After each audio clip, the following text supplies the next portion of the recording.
But do you think you would have hit if you had not come to Atlanta? No, I don't think I would have. Be the one who went, start a new relationship with you. Let me tell you something. God is good because it happened overnight. Literally? I promise you. I promise you. I can't hold on. I can't do this without my mother. Where my mother at? Usher was sent to live with Diddy when he was 13 by L.A. Reid. I knew that it was a different atmosphere that he was gonna be. I think it was more or less about what Puff wanted me to do more than what it is that I needed to do.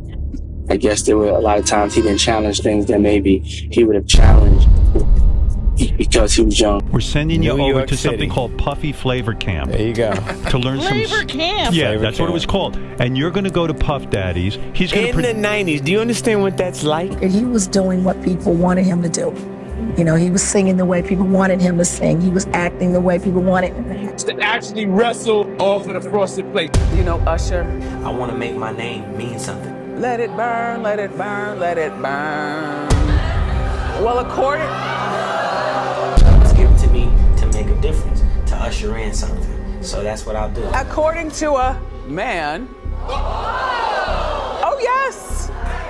Oh, where have you been? For years, this foreign-born A-list singer has refused to discuss what happened when he was younger under the tutelage of the one-named singer. Like, I really admire R. Kelly. I really love his style. A federal grand jury has indicted Kelly on 13 counts, including child. According to a man, Usher, he's saying that Usher gave him herpes. And I'm like, man, you know, there's a couple people she listens to. Usher, Dr. Oz. Like, when y'all say it, it's like, okay, cool. Consider it like, I guess, marriage therapeutic. Yeah. You know what I'm saying? I'm making it easier, you know, in the conversation. And if y'all not married, I mean... Can you make a song called In Your Butt? You know, without that artist development of Aristilla Face Records, I wouldn't be the mentor that I am today.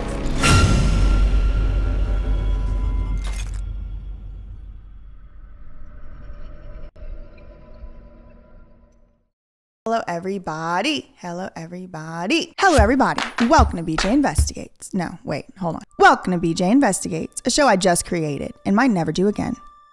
In last week's episode, we started going down the twisting, turning, winding web of, I don't even know. Honestly, I don't even know what to call this thing, but it pretty much defines our childhood. And if you grew up in the United States, all these people somehow, some way ended up touching somebody that you knew something about. And come to find out, might not even been touching in the metaphoric sense, but we'll get to that eventually. Anyway, yeah, so we started off, I guess really technically we kind of started off with the Britney industrial complex because it kind of gives you a little bit of insight into the financial motivations that might have been going on with some of these stars and Britney Spears in particular. Then we kind of ventured into the Backstreet Boys. We talked a little bit about Lou Pearlman, Johnny Wright, his ex-wife Donna, Nick Carter, all that stuff. So make sure to check those out if you haven't so far. But if you don't want to, you can just watch this one.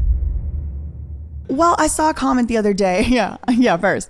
I saw a comment the other day and someone was asking me to put all the Britney videos in order, like put these videos in order on a playlist. And I mean, I guess I could do that, but they're really designed for you to just sit down and start watching one. But that's kind of where we are in the universe right now at the time of the making of this video. So, I mean, really, I guess you could trace it all the way back to the P. Diddy video that we did make, because that's when I started to realize, like, okay, it's just undeniable. All these people are related. All these people are crossing over. They're leaving one record label to go to another one. One of them aged out of his own record label he founded. Did you know that? So if this is wrong, I'll double check this when you take this part out of the video. But Clive Davis was the founder of Arista Records, and he got removed from his own company, and then they installed in his place, I believe it was either L.A. Reid or Barry Weiss. I don't remember which one it was, but like they're all the same. And it was because they had a rule that the CEO couldn't be above a certain age, but it was like the company he founded. It was very weird to me. Anyway, all that to say, today we're going to talk about Usher. Look, everybody, it's Usher in the library.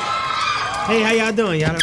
The man, the myth, the legend. And I mean, listen, I don't think if you were alive in 2004 to 2000, like 2002 to 2006 in the United States that you could have even escaped Usher. He was monumental, iconic, megalithic, and all of that. But I started venturing way back into the early 90s, and there's some stuff that I found that I have never heard, I did not know, and it kind of gives you a little bit of insight into what could have really been going on at the beginnings of Usher's career. Not only that, I'm starting to notice, and it all started probably 3 years ago, I started to notice it, but it's starting to become undeniable that this child to very famous A-list celebrity model is kind of exactly the same formula for almost everybody that ended up being really enormous and really huge, and we'll get into that as we go along through these videos. But in today's video, I just really want to kind of go back into the early days of Usher's career and look into some of the things that maybe you didn't know. Usher Raymond IV was born on October 14th, 1978, to parents Janetta Patton and Usher Raymond III. Usher's relationship with his dad was basically non-existent because the dad unfortunately struggled with substance use and addiction throughout his life, so he didn't really spend any time around Usher as a kid.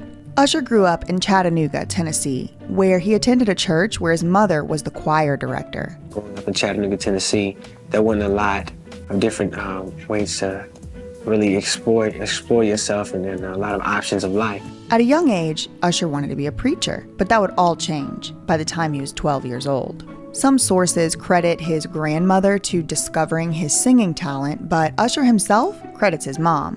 Was your grandma discovered you as a singer, would you say, or not? No, actually my mother. Your mother? Was the first person who gave me an opportunity to sing outside. We should turn that phone off, don't you think? Yeah, should hold all calls maybe. It'd be helpful. Who again was the choir director at the church.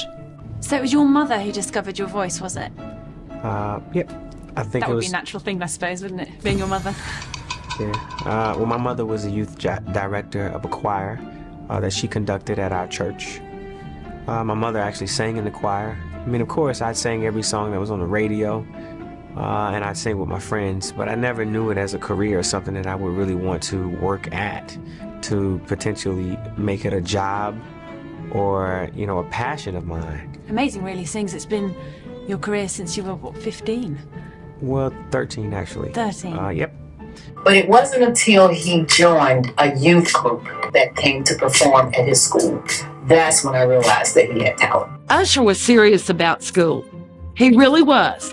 He was a good student. He was helpful. He had a lot of friends. I'll tell you a little secret about Usher that I shouldn't tell. Instead of reading, Usher could sing the words to us. Do you remember our reading group? Yes. And he could sing. And then we would get into it and we would start singing with Usher. So at some point when Usher was like 10 or 11 years old, this singing group came to his school, and the group was called New Beginning. The group was composed of 4 young men, and they would sing and dance and perform for local high schools, and their message and their mission was to kind of keep kids off drugs and basically tell kids that you don't really have to be doing all that criminal stuff to be cool or whatever. Well, Usher really wants to join this group, and he basically begs his mom to join, and finally he does audition and he joins the group. This is a photograph of your first band. I believe this is from 1993, and the name of the band? New Beginning. New Beginning. Were these like your neighborhood friends, or was this like a band of... So we were like an anti-youth drug group. Like we would go out and we would go to schools and we would tumble and we would do positive things. There's just so many negative things in our world. What was the first time you heard yourself on the radio? Was it from this? The first time I ever heard myself on the radio, yes, I was in the group. And I think I was in the car with my mother. And I didn't believe it, but I heard myself on the radio and I'm like, oh my God, I made it, you know? Yeah, that's so exciting. I mean, have you ever reached a level of excitement that equals that? The first time is like no other. I mean, in 1991, Usher did record 10 songs with the group New Beginning, and it was released only locally by mail or something, but eventually once Usher did become super famous, like by 2002, they did re-release that album, and you can get it today. I was in a group for a very short amount of time. This was an anti-youth drug group. It was an anti-youth drug group in Chattanooga, Tennessee, which is where I'm from. Usher's mom, Janetta, did tell this story about Usher meeting New Beginning at his school, and she said he met this group and he was very persistent that he wanted to be in the group. He met this group, and he was very persistent. You know, he really wanted to sing in this group. So I said, okay, that's fine. I'll let you participate. Janetta, Usher's mom, who would ultimately end up being his manager/momager of sorts, she actually said it wasn't until Usher joined this group and started performing that she realized how much talent Usher really did have. That's when I really realized that this kid right here is truly talented.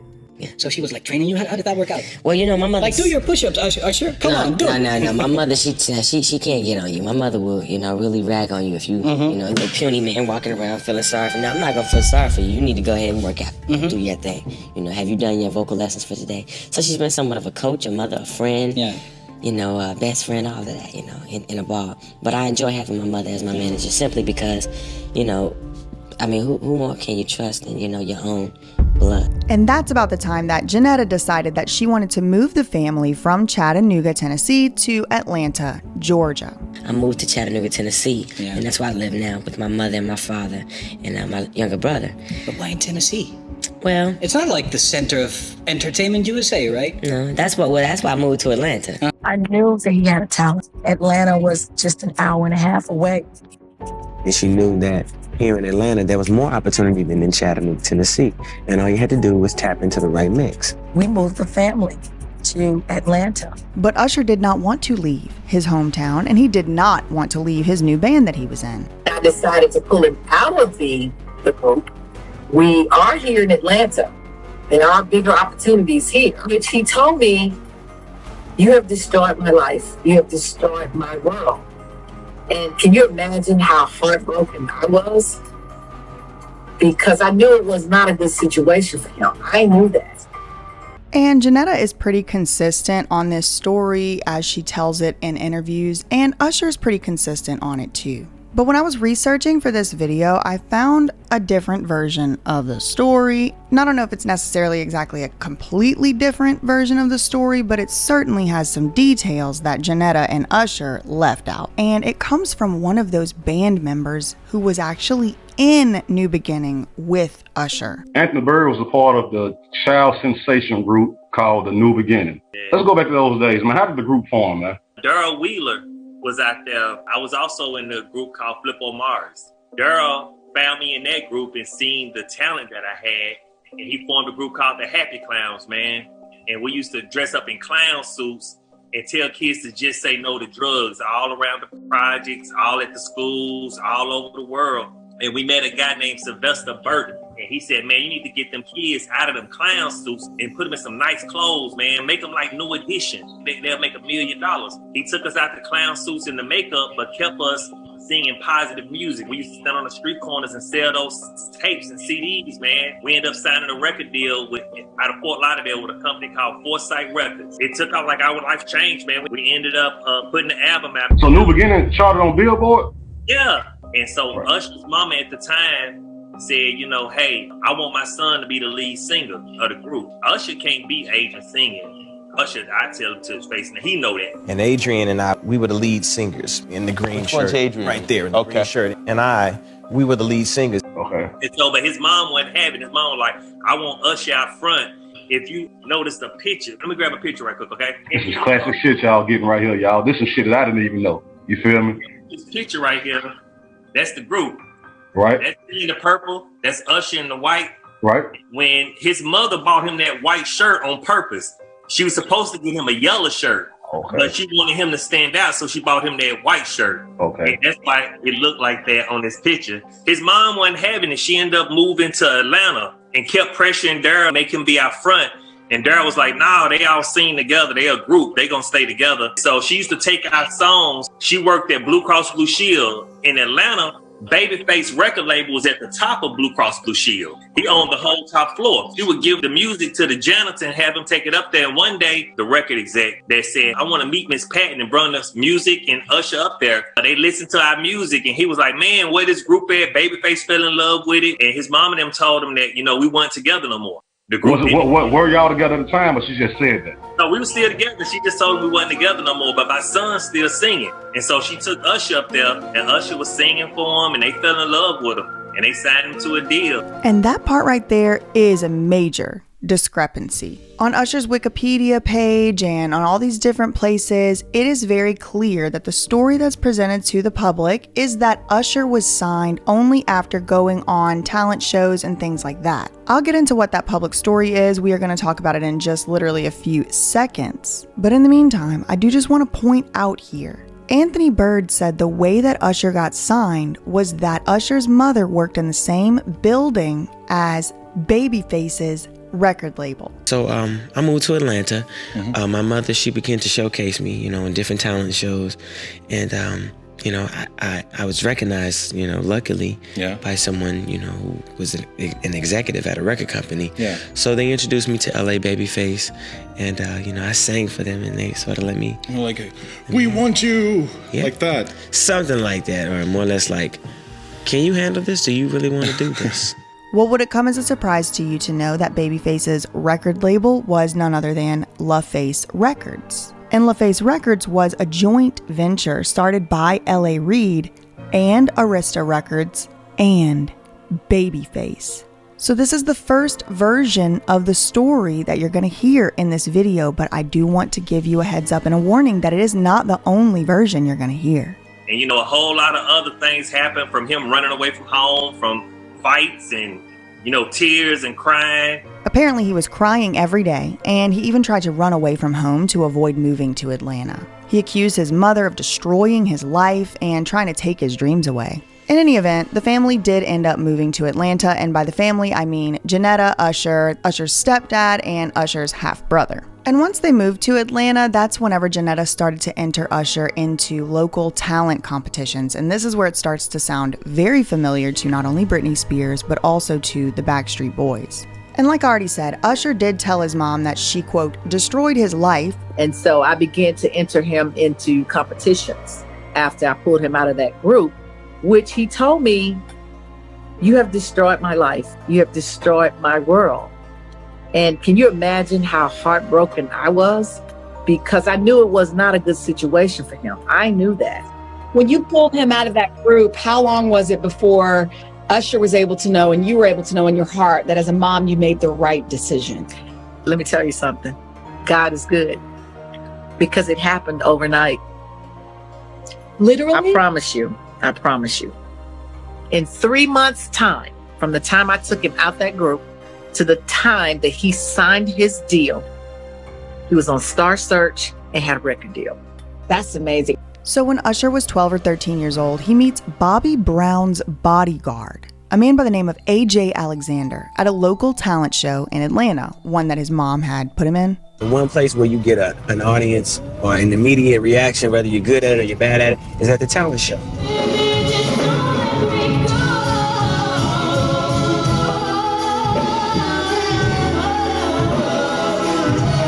The Holiday Inn that we're getting ready to go to is the place where the audition was held for the Atlanta Talent Search. That was like the big break. That was the talent show that offered me my big break. And I met AJ there.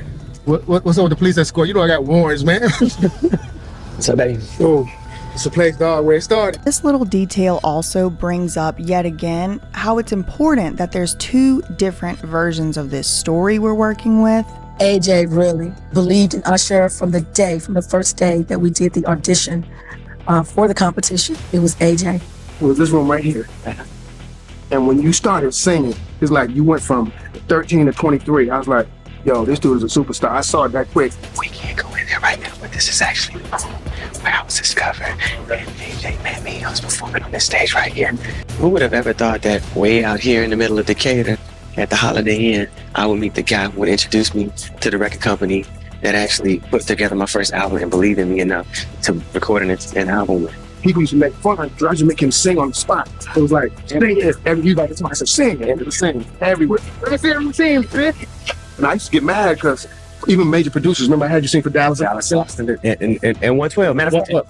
Because on the one hand, the official story from Usher and his mother, Janetta, is Janetta pulled Usher out of this band, starts putting him in these local talent competitions in Atlanta. One thing leads to another. In a very rapid amount of time, Usher meets AJ Alexander, who happens to also be Bobby Brown's bodyguard. On the other hand, one of Usher's New Beginning bandmates said that Usher's mom was two-timing and scheming against them behind their backs and basically shopping Usher around as a solo act. In his version of the story, Janetta is passing off, little New Beginnings tapes to the janitor of the Babyface's records, which is LaFace Records, which is where Usher did end up getting signed for his first album. But Babyface himself has produced music for Bobby Brown. So at this point, I do start to wonder, Are these record companies sending, bodyguards and random people out to these local talent shows just to scout for talent? Or is this whole meeting Bobby Brown's bodyguard thing just a cover-up for perhaps the true story? If they're exposed to a lot of different people. You're such and such producer, like, yo, hey, I got this kid, man. This kid can sing. You really gotta check this kid out, man. I mean, this kid is dope, man. Go sing for him, go sing, man. And I would go into the all-time famous moves. And the only one that listened to me was Brian Reed. Yeah. Only one. Brian Reed. Thank you, Brian Reed. Thank you very much. I first heard about Usher from my brother, Brian, who was vice president of A&R at LaFace. And he told me that he had saw this young man that he really thought was incredible. And I said, you know what? Would you bring him by the office? Got up there. LA was in the office, and Usher was just like, he could believe he was meeting LA. Usher performed for me in my office. So I went in and got all the girls in the office and asked them to come in. So he started singing for the ladies, and they was like, oh, this kid's cute. And there was one lady named Cheryl, one I had the question on. Just like this, she said they had a nice little dress on. Usher went up to her like that. He started singing, and he kissed her on her knee. She's like, and this guy was 13 years old. So a 13-year-old charming these, 20-year-old women, I was very impressed with it. And they cut the music off and said, do you want a deal? Would you like to sign with my record company? He got down on one knee and he sang Boyz II Men's End of the Road.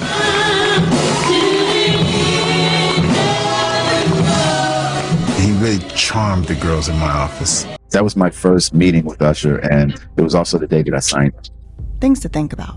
Now, AJ would take Usher around to perform at more local talent shows, and that's how Usher eventually did land a spot on Star Search. I went to the Star Search. You're familiar with that, right? Right, absolutely. With the Star Search. And a welcome 14-year-old Usher Raymond. How could you love me and leave me and never say goodbye? Star Search did a lot for me professionally. Just to be in front of a camera, in front of millions of people, that was basically the beginning of all of it. I got a lot of calls after that. But beforehand, I had talked to a big LaFace, a rap over at LaFace. He introduced me to L.A. Reid and Babyface. I had a talent show in Atlanta, Georgia. I had won it like 3 times, and he finally said, yo, I want you to meet somebody. You wanna, have a record deal? I said, sure, hey, why not? So why not? And you were 14 years old, right? Actually, I was 13 when this happened, yeah. And a welcome 14-year-old Usher Raymond. I was 13 and I went over. Did you feel like that took away from your childhood at all? No, actually, I was living every day. I mean, I had a mother who was strict. I still had to clean up the house, take the garbage out, and then still, complete an album. Go to school, go to sleep. Do your homework, mop the floor, take the dog out, take the dog for a walk. Don't make me take my pen. I love your mom. And there's all kinds of similarities in this formula, this pattern. I don't even know what to call it. We're calling it the web right now, but I really don't know. A lot of these people definitely started their careers on Star Search. And you can go and just look up the Star Search Wikipedia and see all the people who ended up being A-list celebrities and B and C-list celebrities kind of went straight to Star Search. I guess that might have been pretty common at that time, but they were certainly, and by they I mean the record labels, were certainly scouting talent from Star Search. We got Usher, we got Britney Spears, we got the Backstreet Boys, I think Justin Timberlake, Christina Aguilera, Aaliyah. I mean, everybody was going on Star Search. Well, I will say this, I have been of the opinion that it can be a little misleading, especially for artists who have worked what is called the chilling circuit.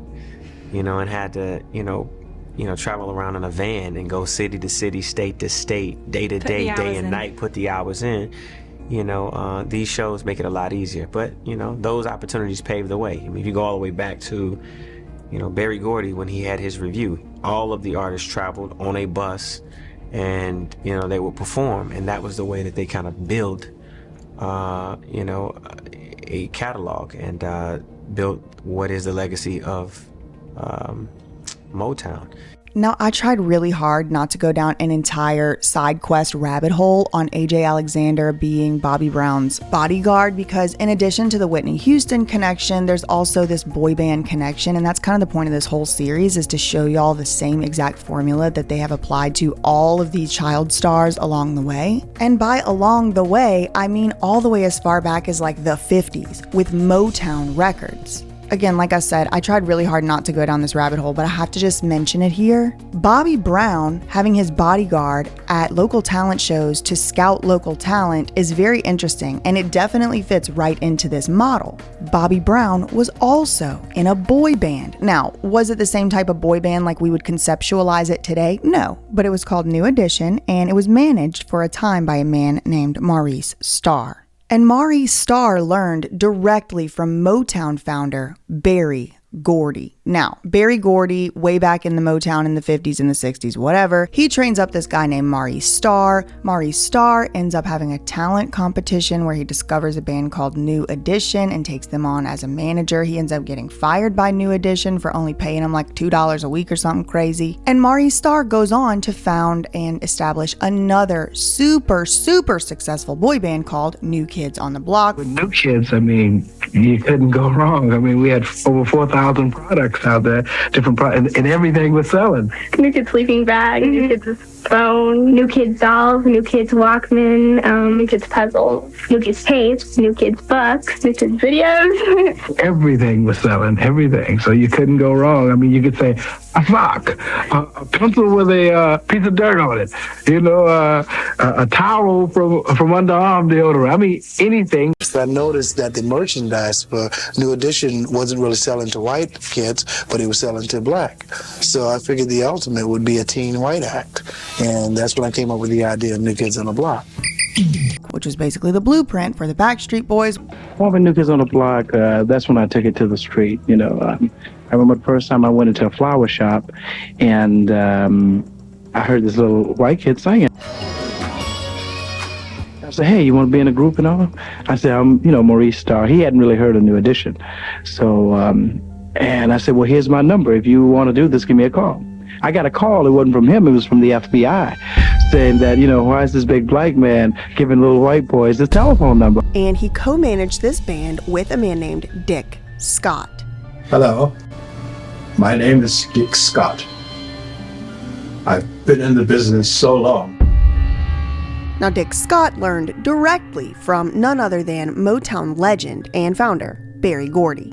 So it goes, Berry Gordy trains up Dick Scott as a Motown executive. Then Dick Scott works with Maurice Starr to co-manage New Kids on the Block. But there was another New Kids on the Block manager named Johnny Wright. He was the tour/road manager with his wife, Donna Wright. Johnny Wright was featured heavily in some of my more recent videos about this topic, the one with P. Diddy and the one with the Backstreet Boys, because he was a major Hollywood manager back in the day, and he still is today. Johnny Wright was the tour manager for New Kids on the Block. He was Britney Spears' manager. He was NSYNC's manager and Justin Timberlake's manager specifically. He was Backstreet Boys' manager. I mean, he was all up in the mix back in the day. So we have a direct line from Berry Gordy, Dick Scott, Maurice Starr, Johnny Wright, and that leads us directly to the Backstreet Boys. And it goes from the boy band Jackson 5 to New Edition, which is supposed to mean New Edition of Jackson 5. New Edition inspires New Kids on the Block. New Kids on the Block inspires Backstreet Boys. And Backstreet Boys is the blueprint for the modern day boy band.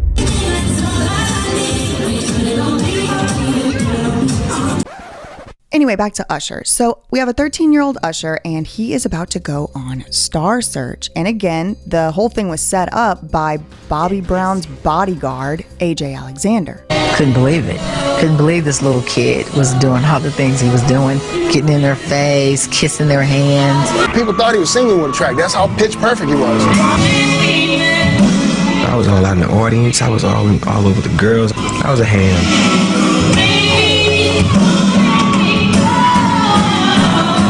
Well, AJ invites someone else to come and watch a young Usher perform on Star Search, and that someone else is a man by the name of Bryant Reed. And Bryant Reed isn't just some random bodyguard. No. Bryant Reed is actually the brother of one of the biggest, most powerful record executives at the time, L.A. Reid. How did you get your record deal?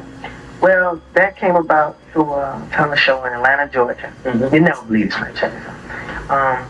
I was recognized by L.A. Reid's brother, Brian Reid, who was A&R at the time up at LaFace Records. He just called me out of the blue and was like, yo, Usher, I want you to come up there and sing for my brother and Babyface. I was like, nah, you joking. I'm serious. So I came up there, signed for him in the office now. Brace yourself. I I sung for LA, Face, and a couple of employees, and right off after that, you got a record deal. I mean, that sounds real easy with this business.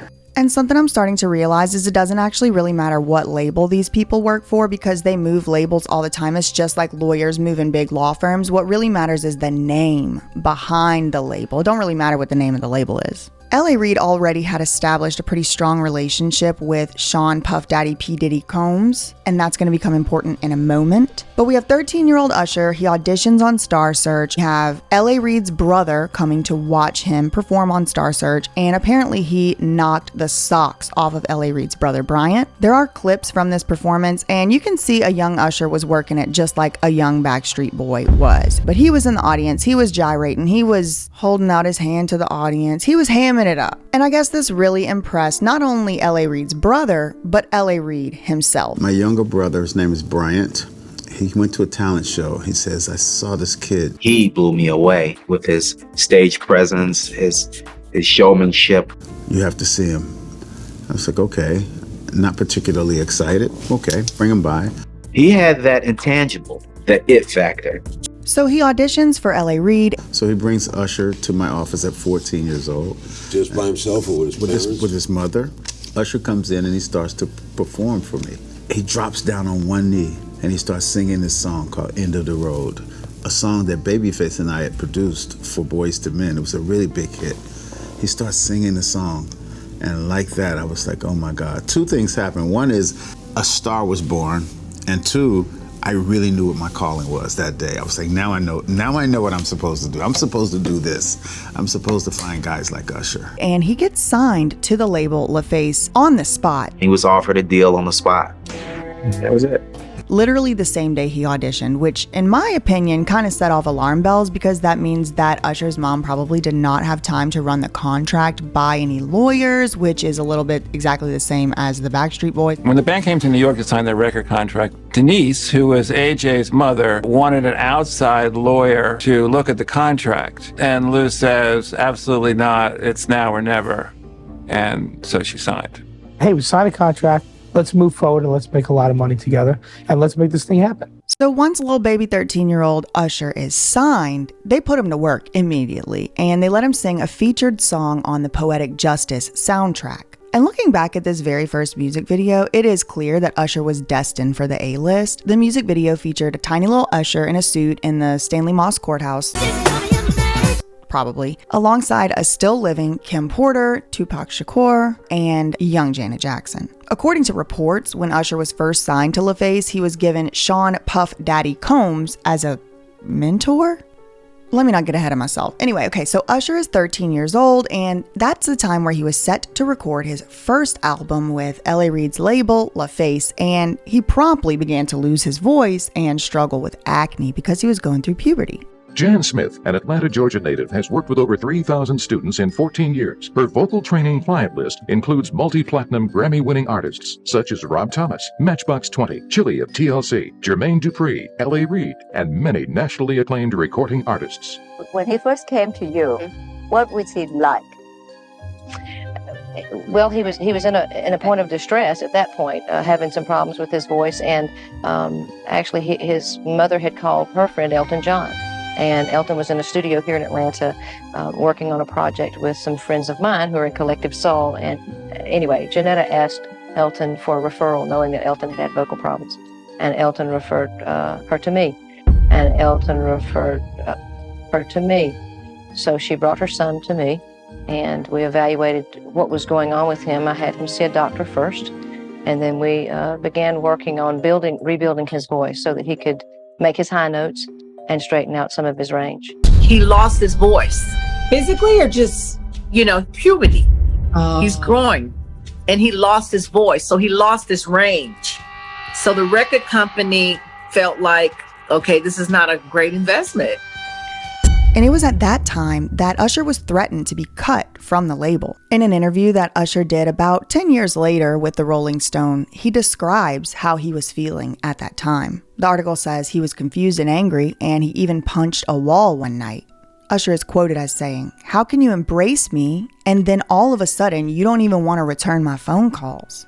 He said, "The night I hit that wall was intense. I took off for 30 minutes, non-stop, 5 in the morning, running. He literally tried to escape. Finally, all out of breath, I thought, you know what? I don't care what they think. I'm gonna win. So he begged L.A. Reid to stay on the label, and he was determined to make it work. And this part's just my opinion, but it is kind of confusing and unexplainable to me that somebody like L.A. Reid, who is already such an established name in the business, would even sign somebody who's like in the 12 to 13-year-old range and not know for a fact that their voice was about to change, but I digress. Anyway, they had little 13-year-old Usher good and scared, cortisol levels through the roof, threatened him with taking away his spot on the label for something he could not even control, like his voice changing and getting acne. Album won the hearts of record producers. The Fall from Grace experience set the standard for Janetta Patton on what it would take to keep her son in a competitive position in the record industry. And he basically didn't have a choice. L.A. Reid presented him with one option to stay on the label, and that involved going to attend a finishing school of sorts known as Puffy Flavor Camp. I moved to New York City, and I lived with Sean Puffy Combs for a year. That's the crazy thing. Now, that was L.A. Reid's idea, right? We're sending you over to something called Puffy Flavor Camp. There you go. To learn Flavor Camp? Yeah, Flavor that's Camp. what it was called. And you're going to go to Puff Daddy's. And this is where my conspiracy theory comes in. I think this was much more than a mentor. Remember last week's episode about the Backstreet Boys, where a 13-year-old Nick Carter's parents allegedly signed over guardianship rights to a then 18-year-old Brian Littrell? Well, I think that's what's going on here. I mean, think about it. If he's 13 years old and he's getting sent across state lines to live with someone else, wouldn't they have to legally have a guardianship over him? Plus, on top of that, P. Diddy himself has actually said that he was indeed Usher's legal guardian. You know, I have been given custody of him. You know, he signed to Usher. I'm signed to Usher. I had legal guardianship of Usher when you know he did his first album. I did Usher's first album. I don't have legal guardianship of him, but for the next 48 hours, he's with me. I'm going crazy. Crazy. Now, I did try to look up the court documents for that guardianship, and if it was anywhere, it probably would have been in New York. I was not able to get the documents. I would have to FOIA request them, and I just needed to get this video out. Now, this part is really particularly weird to me because P. Diddy, Puff Daddy Combs, was not on LaFace Records. He was not on that record label. He was not signed to it. And in 1994, which I believe is the same exact year that Usher did sign to LaFace Records, that was the same year that Sean P. Diddy, Puff Daddy Combs started his own record company called Bad Boy Records or Bad Boy Entertainment. And that record label is a big deal.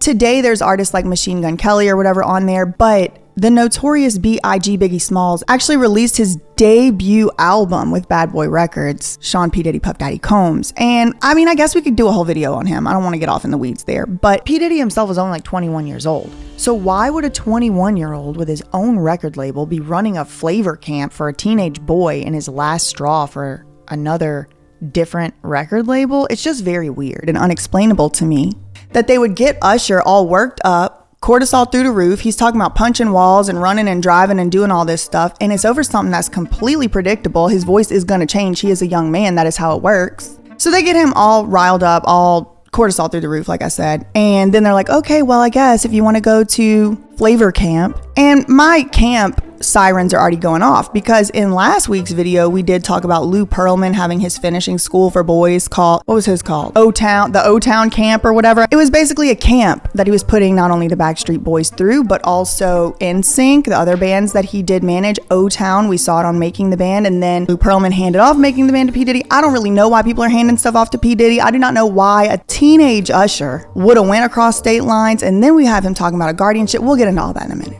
So it's very confusing to me why AJ Richardson would have scouted this man, then passed him off to L.A. Reid's brother, then L.A. Reid's brother decides to audition him for L.A. Reid, and then L.A. Reid signs him to his record label and then ships him off across state lines to P. Diddy, Puff Daddy, Puffy Flavor Camp at 13 years old?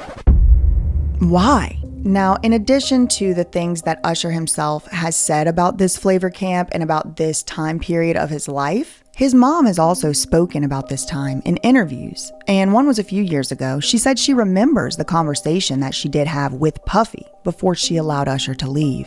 She said basically it was a business decision, and he looked at her and he told her, you're gonna have to trust me. And I always say, stay with your kid. I don't care what they say, because they tried to push me out. They didn't want me in. They would actually say, you're too close to the project. No, I'm not. Because remember, Usher went to stay with Puffy. Now that was a business decision right there because I didn't know Puffy. I didn't know him. So Puffy was there and I will never forget it. We had this conversation and he said, you're going to have to trust me. And for years, rumors have circulated about this mentorship of sorts. And we're not even going to be able to play all the clips here, but you might have seen Usher in recent years kind of reminiscing on this flavor camp time of his life, and he does not remember it fondly. Everybody needs a mentor. Who you choose to invest in as that mentor is really up to who you see yourself being. Because as a result of being around that man, Sean Puffy Combs, I don't sleep to this day. I have a problem sleeping to this day. I got it from him. Jodeci, Mary J. Blige, they didn't know nothing about this shit. Oh. I was having a good time, you know what I mean? Where was Usher's mother while her teenage son was allegedly sharing a bed with a grown man? With the record company, I'm just not trusting them at all. They still don't want me involved because they feel like mothers are too connected and they cannot separate. I knew how to separate, but with them, I see deception over here, deception over there. About a decade after this whole flavor camp incident, Usher would describe this period of time in his life as the, quote, hardest days of his life. In a 2004 feature with Rolling Stone, Usher says that he had a bandage on his hand in 1994 when he arrived in New York, where L.A. Reid had sent him to, quote, craft an image and album with Puff Daddy. At 13 years old, he was the youngest of Puff Daddy's bad boy posse, which immediately earned Usher the nickname Baby Huey. And he said he had to grow up really fast, spending time around Puff Daddy in his New York recording studio that was called Daddy's house. It's just weird. Anyway, Usher described the whole lifestyle in New York as highly sexual. He told the interviewer in that 2004 Rolling Stone piece that, quote, Puff introduced me to a totally different set of sex specifically. Sex is so hot in the industry, man. Usher went on to say that he would open a door and be confronted with several people in a room having an good time. He goes on to say, you never knew what was going to happen. And there have been other people who have discussed Usher being around a pretty wild and frankly inappropriate scene for a child. Ed Lover even once recalled a time when he went to the club and Usher was drinking himself crazy. And I look to my right and there's a kid standing there drinking champagne. Oh no. And I couldn't help but wonder who the hell let their child come into this club, stand in the VIP section, and drink champagne. I mean, guzzling champagne out the bottle. But as usual, I do not know what took place. I was not there, and I am not making any allegations. Everybody is innocent until proven guilty, in my opinion, so that's all I really wanted to say about that. Like, I really admire R. Kelly. In any event, Usher did eventually put out his first album at the age of 16 years old, and it was co-executive produced by Puff Daddy and L.A. Reid. I'm so good all the time. I think of you, holding on to someone new. Don't make me lose. Seems like I've been here before, baby. I can't take no more of you trying to play me out. Yo, come on, get up, man. Now, when that album did originally sort of debut, people did have a little bit of a problem with it. It received a lot of criticism because Usher was only like 14 to 15 years old when he started recording this album, and it dealt with some pretty adult themes. Let me take off all your clothes. Everything I like to you is you. The criticism at the time was it wasn't believable because Usher was so young, and him singing about that stuff, like there's no way he knows what that means and things like that, which I think is a little bit of a strange criticism. It should have been he's too young to know what that means and he's too young to be singing about that, but they were just saying, oh, we don't believe him because he's young. This time I sort of took a little step on the wild side. I mean, as you know, as far as me being an explicit, artist, that's not me. But actually, I put Lil' Kim on my album, and she has, sort of a little provocative thing going. She's sort of, in the tabloids for being a bad girl. Right. So, tell me about this, this little dance you got floating out on the stage. You know what I'm saying? I don't know. We may freak them by the end of the tour. I'll come out. I'll be on the bottom. He'll be on the top. I mean, that's just another side of me. But when you're criticized for that, I read where you said it's not a provocative album necessarily or vulgar. Yeah. It's just that you're explaining how it is for a young man to be coming of age or to be coming into his manhood. In a way type to of thing. come of age. Actually, just something that some of my age goes through. And I mean, there's plenty of people out there who can relate to the same thing. And that's how I write my music. As a writer, that's what Babyface told me. It's best to write what you can relate to. So when you sing, personal experience, you can get to it. But as far as it being an explicit album, you know, they have a clean version. So. You know what? I think when I'm on the stage, am I being a little bit too sexy, a little bit too explicit? I can only be who I am, you know what I mean? I ask that you don't take it wrong. I just really have love, passion for my music. Which actually turned out to be an incorrect reason to criticize him, because we do know that at the time he was basically surrounded by sex and sexual situations and scenarios, so... In the 90s, do you understand what that's like? Puffy's place was like just filled with chicks and orgying like nonstop, right? No, not really. I mean, but hey, it was curious. I got a chance to see some things. Yeah, but you were 13. What were you seeing? I went there to see the lifestyle, right? And I saw it, and it was, but I don't know if I could indulge and understand what I was even looking at. It was pretty wild. So nobody tried to, some woman didn't come along. I didn't say that. Okay. I didn't say that. What I did say is that there were very curious things taking place, and I didn't necessarily understand it. Biggie Smalls was there. Biggie Smalls was there. Lil' Kim, Craig Mack. All these people are hanging. How I feel. I was so mesmerized. I don't even know what you're talking about. Just like, can you stay up till 4 a.m. with them and party? I mean, I could. I actually stayed up longer than them. I was just so blown away by the stamina.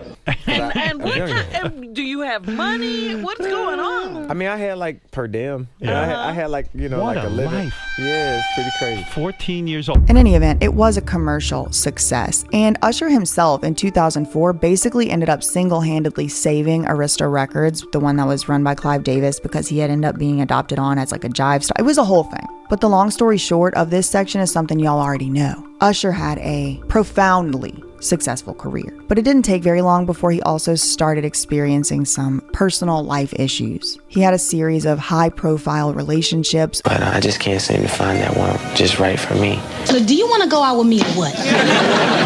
Yeah. As far as Brandy, I think it's real cute that people think we date. What's up with that? If I take a picture with them, they think that we're dating, so I just leave it up to y'all.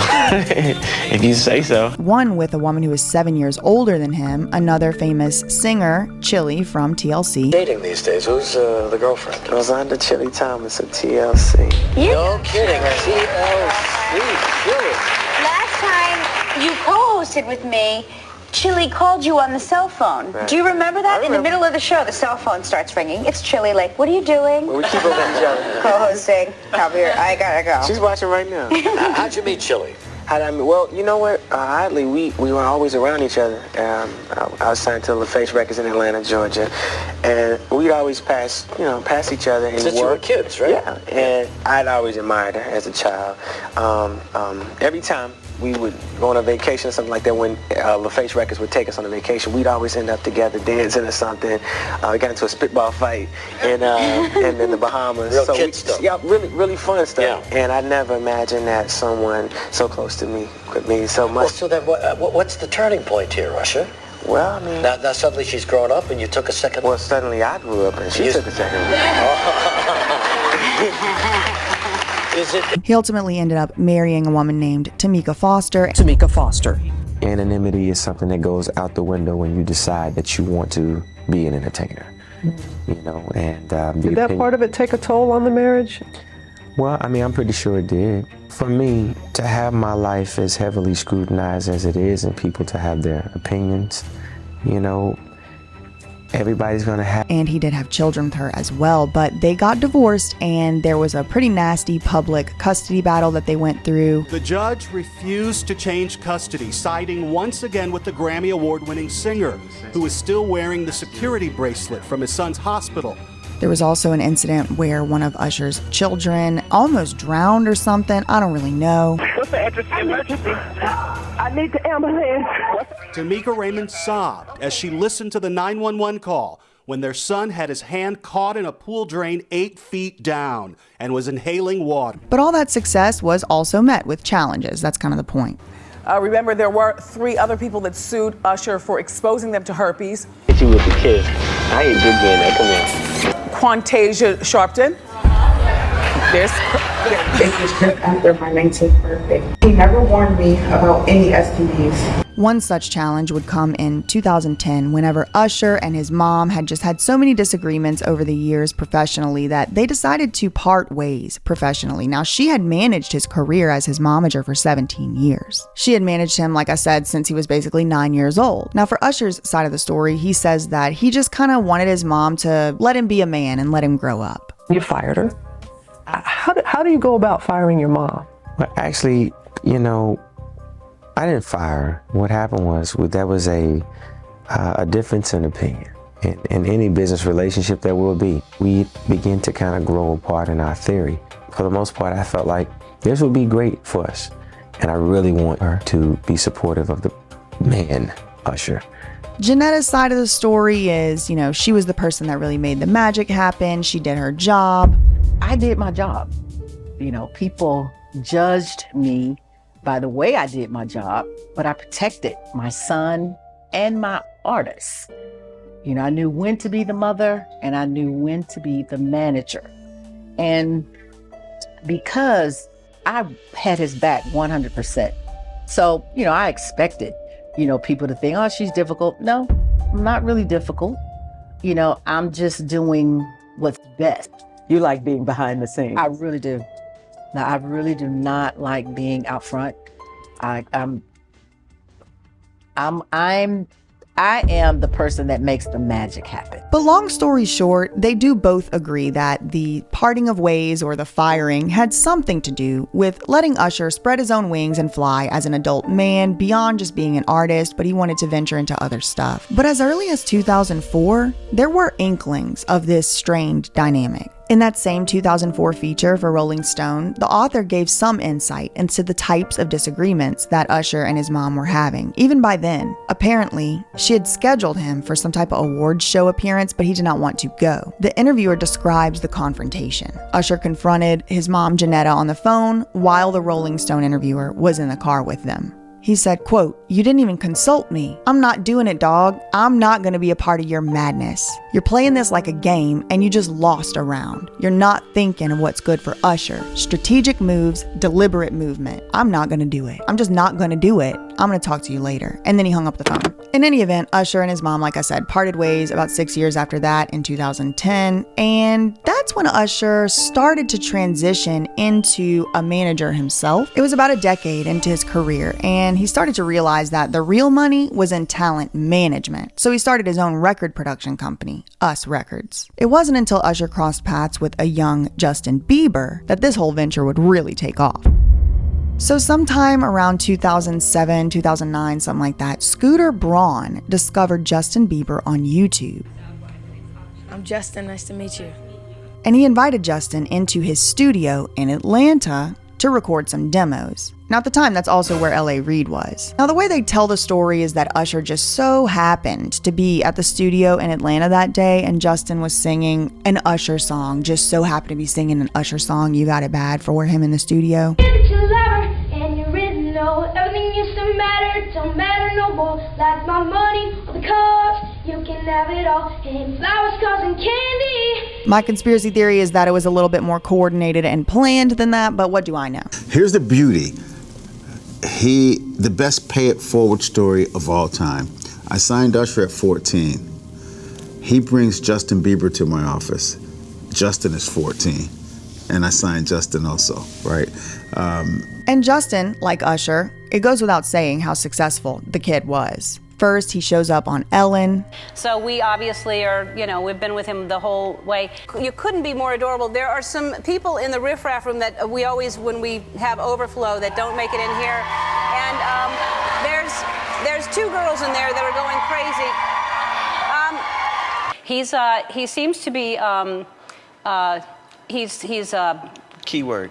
He's young. You started with young. Yeah, he's young. And I think all of us in some way, you know, have humble beginnings that pan out to be incredible. And we hope that, you know, in his transition as not as friends and family who have helped him be who he is, that he'll continue to just mature. But I mean, And there's a lot of interviews about Usher talking about Justin and things like that.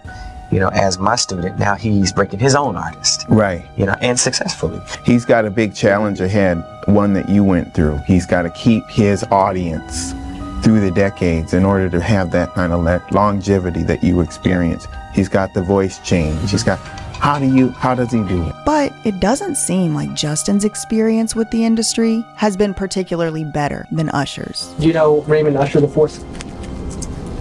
No. Do you know an individual entertainer by the name of Usher? Yeah, Usher. That sounds familiar. He's routinely talked about the sacrifices that he's made and how he wishes that he could just go to the store and buy some eggs or whatever. Like go to Ralph's. Yeah. You can't do that. Yeah. People take that for granted. Like, Yeah, I would right? love to just go and buy some eggs at Ralph's. In your pajamas one day. And whenever Justin's been asked whether he recommends fame at such a young age, he gives an unequivocal, no, I don't. Do you recommend fame at such a young age for anyone? I don't. No, honestly, I think it's crucial. I think it can completely destroy a human being, and I got to a point where Did it almost destroy you? It almost completely destroyed me. That's understandable. To a point That's of crazy. like unreturnable. And you could see her like look at him, grab him, and he's immediately like, no, trying to get away from her. He says it can completely destroy a human being. And he talks about how it almost destroyed him. And I mean, goddamn, look at the guy. And everyone, you know, telling me they love me and, you know, just turn their back on you in a second. You can tell just looking at him that it really hasn't been too easy. And that brings us to today. Usher just wrapped a 100-show Las Vegas residency at Park MGM.